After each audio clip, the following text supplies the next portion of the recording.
Welcome back to Shall You Proceed podcast. I've missed all of you so very much, but we're here, we're together.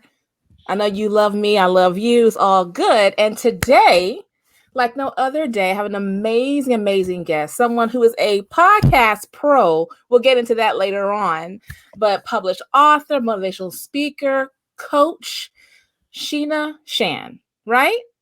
Sheena Yap Chan. I didn't want to mispronounce it. I'm so sorry. No worries. Welcome to the show. How are you? Hey, Arlene, thanks for having me. Super excited to be here for today to just talk to you and also connect with your audience. Hopefully they'll be able to gain something that will help them move one step forward towards their journey. Absolutely. And as you know, you are a motivational speaker, you're a podcast host. Your podcast is award-winning, worldwide, very successful, and you're a published author. I don't know how you find the time to coach people, have your own podcast, and take care of your own wellness. You know, where do you find the time to do everything? Well, I mean, the lockdown helped a lot. Also, being able to have systems and processes to automate things, and also, asking for help. If I can't do it, I'll find someone else to help me do it. So that helps me free up some time and focus on things and doing collaborations like the books. So I'm in 2 books, one called Asian Women Who Boss Up and International Women of Color Who Boss Up, which Absolutely. both books are amazing. It's definitely needed because we definitely need more representation, and the good kind, the strong representation, showing multifaceted, Asian women of color, because it's needed now more than ever. And especially in the pandemic, women have been affected negatively with the pandemic, but women of color even more. And so we got to go out there, and speak up and showcase other women what's possible, sharing stories, empowering them, creating support systems, creating safe spaces. Because as women, we're so afraid to ask for help, right?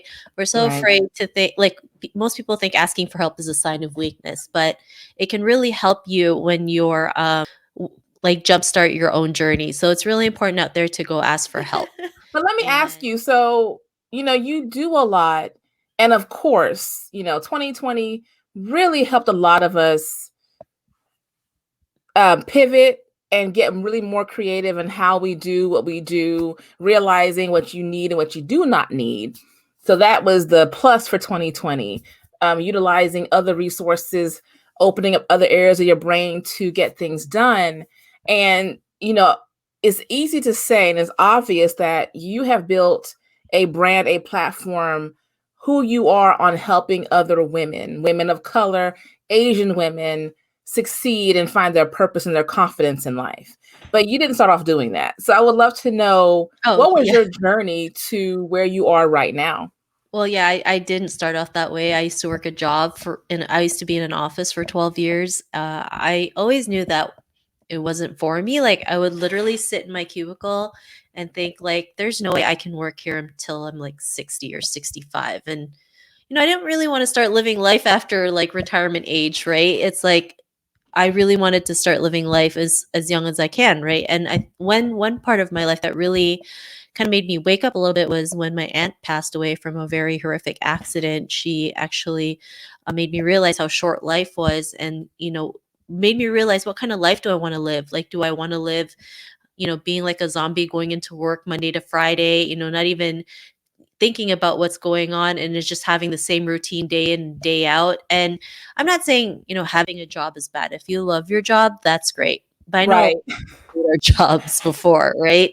And so that it didn't happen overnight, of course. It was just, that was the first moment. And then, as I really did a lot of self-development and really trained my brain to see things in a different way, I decided to step out of, went out there for my own. And of course, it wasn't a walk in the park. There was a lot of hot messes and failures along the way, but it's all a part of life. And I always knew hot messes kind of shape us and humble us and keep us going, right? Yeah, right. And it also, I really like sharing them because, in this journey, especially in social media, you see all these people like, I got the fancy car, got the fancy house, but like, not everyone really cares about that. Some people just like having more time with their kids, or even just be able to go to Costco on a Wednesday because nobody likes to go to Costco on the weekend. It's a hot mess. It's too packed. It's too So just busy. even the simple pleasures of life, like being able to take a walk in the park when there's nobody else around, that those are great things. And even also sharing the struggles that we go to, because especially when you see on the news, like all these celebrities who were overnight sensations or overnight success, it's not really overnight. Like they've been putting their work day in and day out. I remember Lizzo tweeting about her actual journey to get to where she is today. And she was like, I used to sing for beer. Like they couldn't even pay me money. So I just sang for beer. Those are some of the things she had to do to get to where she is today. And she said, yeah, like my journey wasn't a walk in the park. I've been doing this for 10 years. I was performing nonstop. Nobody knew who I was when I was performing. No one even paid me money while I was performing, but I just kept going and going and going. And so I think when we can be a little bit more honest about our journey, how many failures we go through, how many rejections we go through, how many fears we have to conquer, it makes the process, a lot more honest, and realize like, if this is what I have to go through to live my life on purpose, to start a business, to forge my own path, and I can handle it, then Right. I'll keep going for it. Right. Some people think like, you see ads like, oh, make money in 90 days. I'm not saying it's not possible, but if you don't get to do that in 90 days, it's also okay, because most people can't figure it out in 90 days sometimes, right? The people who say they got it in 90 days also took like 5 years to figure it out. So, And I think social media has hurt the reality of being an entrepreneur, being a woman, and real life. Um, People are overnight successes. Nothing's overnight. But unfortunately, with social media, you go viral off of one thing and people just skyrocket you. And it's hard to maintain. And we tend to, as women, compare ourselves to everyone and everything. And if we can't succeed, oh, I'm failing. I don't know my worth. And it gets difficult. And it's good to have a good network of people and women who recognize it, who've lived through it, can tell you it's okay. I've hit rock bottom. I think the biggest thing is acknowledging and being honest about your rock bottom, how long it's taken to get where you are, and letting them know that it's still a battle, it's still a struggle. It's not going to be a millionaire overnight. It's not going to be those things. And if it takes a long time, it's okay. Everyone has their time and their purpose when you're going to fit that niche. But let me ask you, dealing with coaching, how did you pivot in 2020 and keep yourself motivated also during that time? Because I mean, yeah, 2020 is still kind of lingering a little bit. So how did you be I able to know. help others and help yourself? Well, I had to help myself first, because when this whole pandemic happened, I was like, oh my God, like this is the end of the world. I really thought it was like the Twilight Zone, and I like pretty much gave up on life. I was like, I'm just gonna watch K-drama all day on Netflix, like, because there's nothing else out there, right? And actually, it wasn't until I started doing these books that really gave me that confidence back again, to reach out to people, to talk to them about it, to talk to other clients, how it can help them gain more visibility, help them gain more clients, help them, build a brand and be that authority figure, right? And so just working on these books really helped me in my own confidence, and even go after things that I never even thought was possible, like being featured on TV and all these different articles. Like I even got asked to be in this huge network in China. Okay, and I checked how many followers they had, and it was like a ridiculous number, like over 100 million followers. And Ah, I wanted to puke. I was like, right.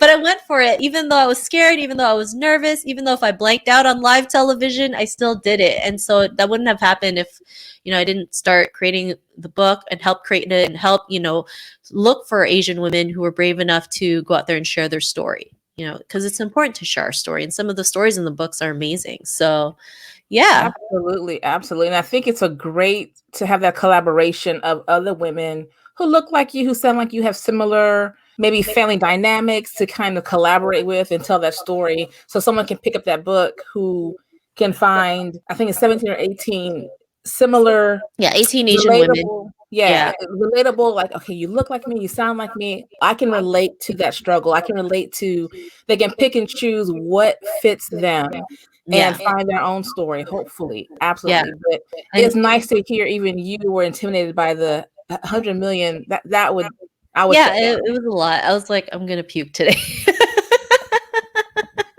But I mean, I pushed through, and I was like, if that was the worst thing that could happen, I mean, it's not so bad. Let me ask you, what made you get into podcasting? Coaching is one, Mhm. writing is something else, but what made you now put your voice totally out there? Well, dealing with my own confidence issues, I was always trying to look for platforms that really catered to Asian women and confidence. And for some reason, I just couldn't find it. And so part of me Mhm. was like, maybe I'm the only one who deals with this and nobody else deals with it, or maybe I'm going crazy. And so I just decided to create it. And also growing up in Canada in the early 90s, like there was no Asian female role models I could look up to. And a part of me just wanted to be a blonde hair, blue eyed girl named Heather because that's what I thought being beautiful was, right? And so I really wanted to create representation, and not just like the representation we normally see, but strong, multifaceted Asian women who can do many different things. We're not defined by the model minority myth that all Asian women are quiet, submissive, and obedient. I want to showcase women who have different careers, different backgrounds, who live in different countries, who do many different things to showcase, like, we're not just one thing, we're many things. And especially with what's been going on in America and Canada with the rise of Asian hate crimes. Right. For the former president basically told everyone that all Asian people are Chinese and we all come from China, which is really ignorant and really offensive, because then every single person gets targeted. Even people in the Latinx community have been targeted because a lot of people think they look Asian. I remember reading an article last week about a 70-year-old Mexican woman who got beaten up because they mistaken her as an Asian person. First of all, anyone who attacks an elderly is just a coward. Like, I don't even know what possesses them to attack an elderly person. And second of all, just like racism is wrong on all levels. It doesn't matter from what race, like it's just wrong, right? And of course, when it's someone that it looks like you and it's this similar cultures, it's going to affect you, of course, right? Because that could possibly happen to us. It could possibly happen to our parents and our grandparents. And so it's really important for us to speak up and find a platform and a voice where we can speak our truth, where we can showcase multifaceted women. And that was the reason why I really wanted to create the podcast, to create a stronger representation and really eliminate the model minority myth, because that model minority myth that all Asian women are quiet, submissive, and obedient has become a target. We've become a target for it. They even said like women are almost 2.5 times likely to get targeted for a hate crime than men, right? And then we're Really? not treated fairly as a human being. We're not seen in leadership roles. We're not taken seriously. We get unequal pay. And I know this doesn't only happen to Asian women, it happens to women But across this the is your board. story. This is what, Yeah. you live in your skin. You know what it looks like. You're sexualized, Yeah. taken advantage of. This misconception, like you said, is that you're weak or you're meek or whatever it is. And it's Yeah. been portrayed in media, movies, Yeah. everything. And And even it's it's still even hard today to yeah. find representation for Asian women in media, in entertainment that's not stereotypical. Yeah, and even with what happened last month at the Atlanta shooting, they didn't. It took them forever to even just say the names of the victims and even talk about them. Meanwhile, they keep humanizing the shooter and basically blaming Asian women for being treated as sex objects. So, like, that is very unfair, right? We shouldn't be judging people based on what their career choices are, because to each their own, right? If that's something they love doing, fine. Who am I to judge them, right? But we also have to understand there's a lot of people who come to America and Canada thinking they're going to live the American dream and get scammed into being forced as a sex worker, being forced as a sex slave, and that's unfair for us to judge them, because that's not the thing they were hoping for, and then they're in the situation where they feel like they can't get out of. And this happens, almost a lot, like, more than we ever think it does happen, right? And I know it doesn't only happen in Asian culture, it happens to other cultures as well. Like in Europe, it's really huge. Russia, in South America, it all happens around the world. And so it's really important to really not judge people by what they do, right? Right. I mean, if they're not hurting anyone, right, then we shouldn't be judging them. We shouldn't be saying it's their fault that they look like sex objects and that's why the guy decided to do that. It's like, no, I mean, like, he can fully not come into the spa and do and decided to have a shooting spree, right? Right. He's not a child, you know, he's a human being, he's an adult, he should know better. And I wish more people just said that, you know, like this man was in the wrong. That's it. It's clear as day. Well, well, we know that's not going to happen, but hopefully I we can know. change that with and stand together and hopefully make changes to what needs to happen. You've interviewed well over 800 women. You've Yeah. helped more than probably thousands of women. Have you found it difficult, when you're coaching and in your session, that's a one-on-one if you Yeah. choose that. So you may get more openness and it stays contained. Have you noticed, was there resistance when you started podcasting, actually putting the story out there because now they know it's floating in the universe, what they're saying and what they're sharing? Was it difficult to get women on board? No, I mean, of course I got rejected of you know, I mean, I think I think it'd be wrong for me to say, "No, it was a walk in the park." Actually, you know, I contacted so many women. Some of them said yes, some of them said no, some of them were scared. Some of them said it was their first time being interviewed, but you know, they went for it. And of course, everyone has their own timing, right? Sometimes they weren't ready at that moment, but maybe a couple of years later they said, "I'm ready. Let's get this done." So, yeah, of course there's people who aren't ready yet, and that's fine, right? I'm the type of person who says, "You know what? You do what feels right for you, what feels comfortable for you." And when we can have that, we can give them that environment and that safe space, it really helps them be more open, right? And so honestly, most women who talk to me, they just tell me all these things and they're like, "This is the first time I'm actually telling anybody." And I was like, "Oh, wow." So, It's a yeah, responsibility of itself. Like it's the first time. Oh, now you want to take care of it and make yeah, sure you do the right thing with it. Absolutely. yeah. Absolutely. So you're you're in two collaborations. What made you do two? I would love to know. One is daunting enough. What made you do two collaborations? I think it's just these books are definitely needed, right? When we Mhm. created these books, we didn't even think, you know, any of this stuff was going to happen. But I guess, you know, everything's divine timing. Like the Right. Asian book, of course, the Asian book, I just, there's no books out there that highlight Asian women. And then women True. of color, it's like promoting diversity and inclusion is very important. And, Mhm. you know, when you look at companies that say they're for diversity and inclusion, it's like they hire one Asian woman and call it a day, or one African American woman and call it a day, or one Latino woman and call it a day. And like that's not diversity and inclusion. Hiring one woman that's from a different culture, like we need to do better, right? And Right. so that's why I wanted. That was the reasons why I was in two books, just because I really wanted to promote diversity and inclusion and also showcase Asian women, not only just, you know, in a setting of all Asian women, but also Asian women being together with other cultures. And even now makes more sense just being able to be in solidarity with other cultures and tell them, "Hey, enough is enough. We're here to make a stand, have a voice, speak for the underrepresented, and show them what's possible." How have you felt? Because there's solidarity, but there's also resistance. There's also the feeling of, where were you when we were fighting? Where were you when you were helping, and this overall collective, when Yeah. Asian community have made Black people feel uncomfortable? Where were you? So you have that as well. How have you dealt with that type of resistance? To be honest, actually, to be honest, I haven't really gotten that question. Of course, there's Mhm. people who say, like, you know, we get attacked all the time and this always happens. And I always say, like, you know, we can't judge people based on a few bad apples, right? Right. In the long run, there's a lot of people who are in solidarity with us, especially with the Atlanta shooting. I've had so much support, a lot of people from different backgrounds telling me I'm in solidarity with you. And that makes a huge difference, right? Like I've never Mhm. felt that until, you know, people messaging me through a messenger or email or text or social media saying like they're in solidarity with me. So I do try to focus on, you know, the positive. And of course, nothing's perfect, right? Nothing's perfect. I mean,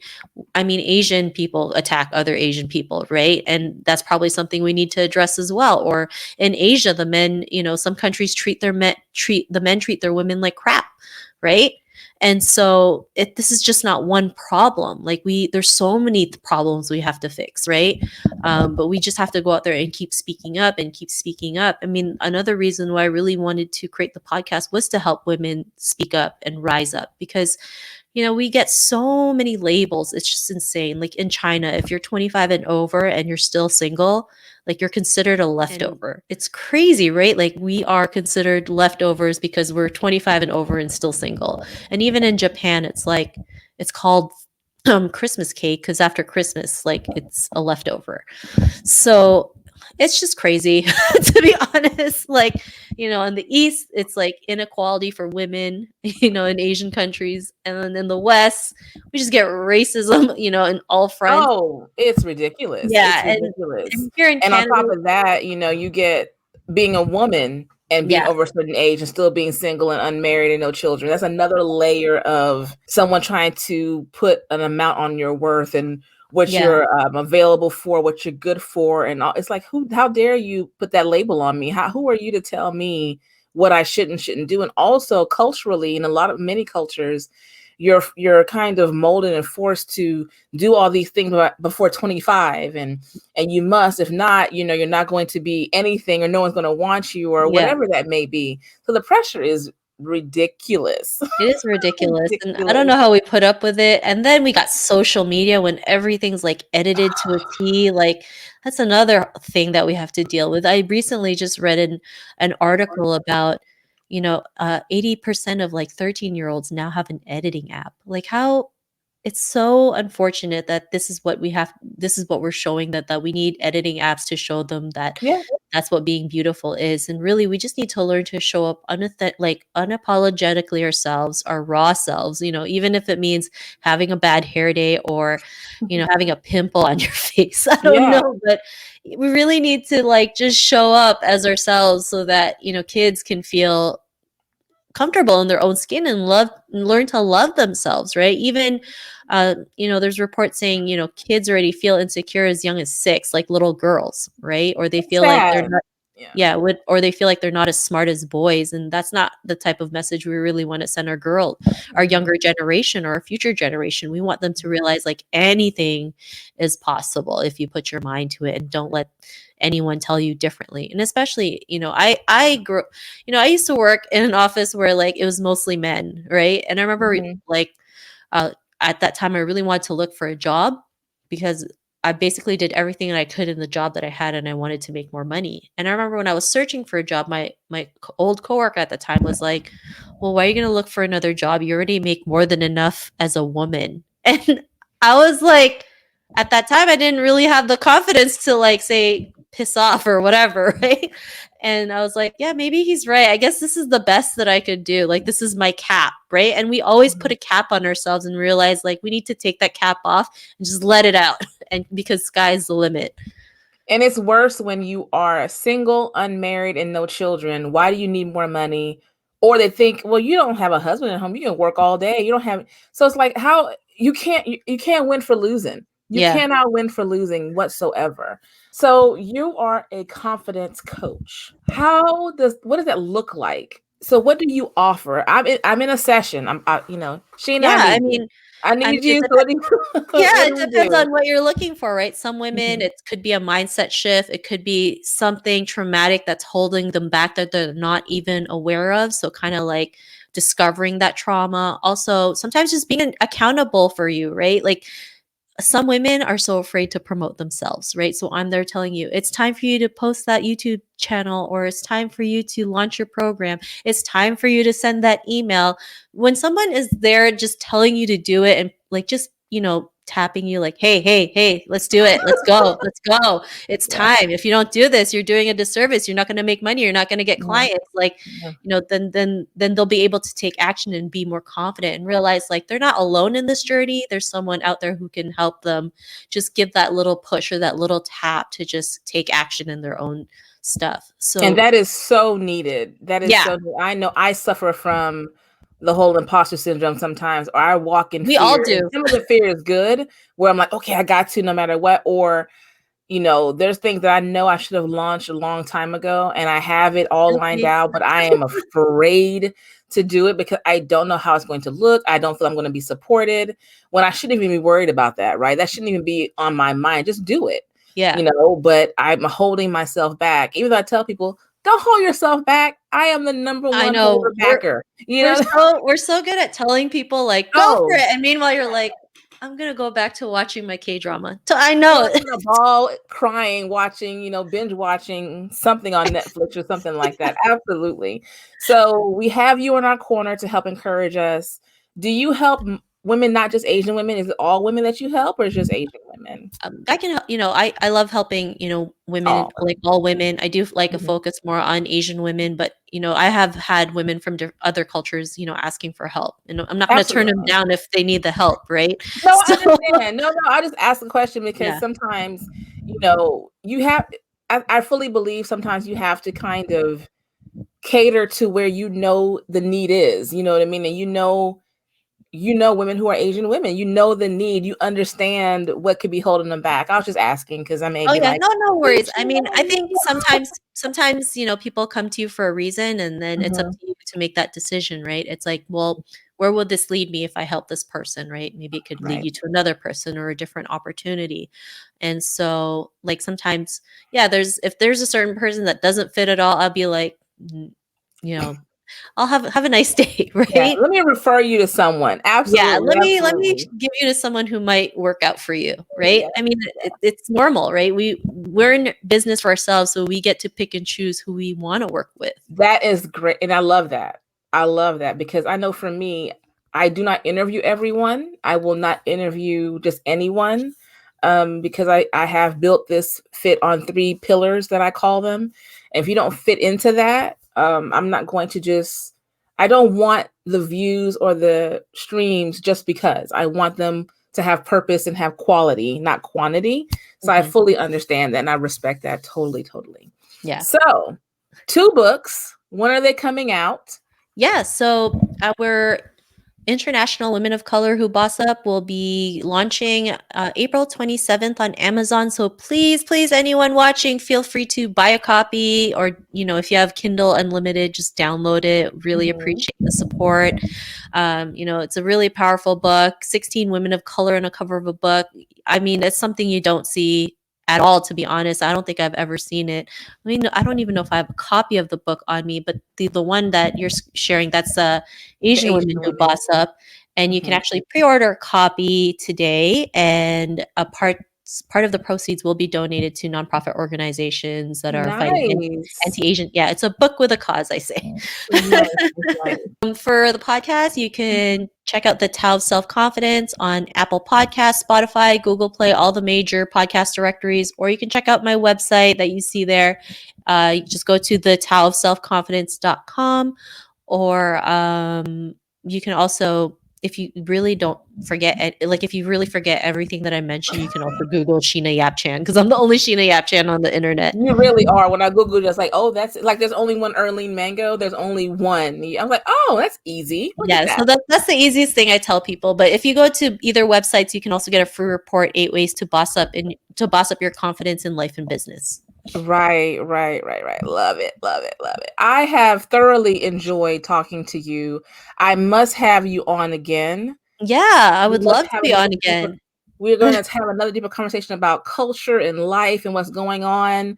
And I would love to have you on. It's been a pleasure. I hope someone listening can contact you and have you help them with their confidence, because we all waver and have those moments. And I think it'd be amazing to have you help someone.